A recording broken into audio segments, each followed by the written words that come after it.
پیداوار بھی ہم خود کریں, انڈسٹریل اسٹیٹ بھی ہم خود لگائیں, ہمیں اس کا NOC تو نہیں دیا جاتا.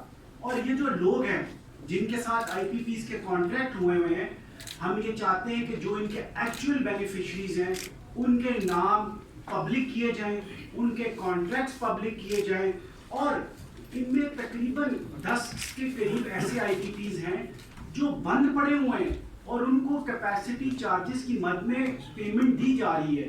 تو یہ بتانا چاہیے کہ وہ جو بند پڑے ہوئے IPPs ہیں ان کو پیمنٹ دی جا رہی ہے, ان کے مالکان کون ہیں. ہمیں یہ کہا جاتا ہے کہ ان کے ساتھ ہم نے لانگ ٹرم کانٹریکٹس کیے ہوئے ہیں. دیکھیں لانگ ٹرم کانٹریکٹ ضرور کیے ہوئے ہیں, میں یہ سمجھتا ہوں کہ ہمیں ان کانٹریکٹس کو چیلنج کرنے کے لیے انٹرنیشنل کورٹ آف جسٹس میں جانا چاہیے اور ان کو بتانا چاہیے کہ سب سے بڑھ کر ایک عام آدمی کے حقوق ہوتے ہیں. اور یہ IPPs جس طریقے سے پاکستان کے عوام کے حقوق کا استحصال کر رہے ہیں تو یہ ہماری اکانومی کبھی سیدھے راستے پہ نہیں آ سکتی. تو ایز اے پاکستانی ہم سب کی یہ کوشش ہے کہ یہ جو 42,000 میگا واٹ انسٹالڈ کیپیسٹی ہے, یہ تو ہر بندے کو پتا. اگر میں فیکٹس اینڈ فگرز کی بات کروں, 24,000 کی ہماری ٹرانسمیشن لائنز ہیں. پیک ٹائم میں ہم 22-23,000 میگا واٹ یوز کرتے ہیں اور سردیوں میں یہ ہماری 12,000 میگا واٹ پہ آ جاتی ہے, لیکن ہم اس کی پیمنٹ پوری کی پوری جو ہماری انسٹالڈ کیپیسٹی ہے اس کی کر رہے ہیں. تو آج یہ وقت ہے کہ پاکستان IMF کے پروگرام میں داخل ہو رہا ہے, اور میں یہ سمجھتا ہوں کہ اگر ہم نے پاکستان کی اکانومی کو سیدھے راستے پہ لے کے آنا ہے تو اس کا سب سے پہلا سٹیپ یہ ہے کہ ہم جو IPPs کے کانٹریکٹس ہیں ان کو ریوائز کریں, اور اس میں جو بھی ریویژن ہو اس کو پبلک کیا جائے.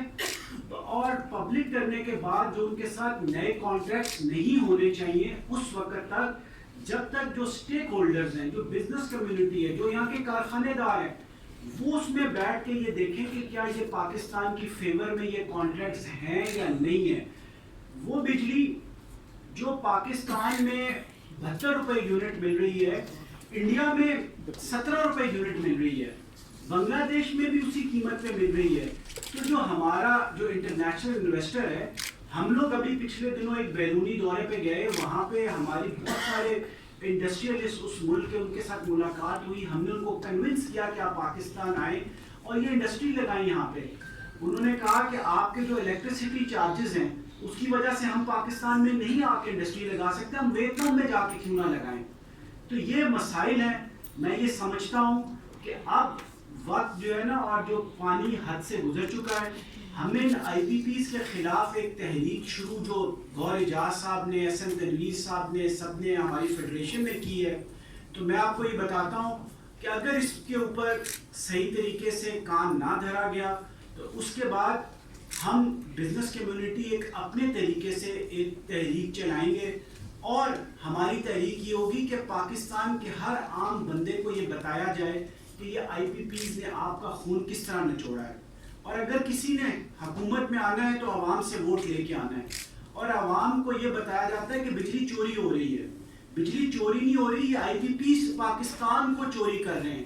اور پاکستان کی میں سمجھتا ہوں کہ بقا کے لیے, سلامتی کے لیے ہمارا ڈیفنس بجٹ جتنا ہے اس سے زیادہ تقریباً اس کے برابر ہم یہ کیپیسٹی مد کی اس میں پیمنٹیں کر رہے ہیں.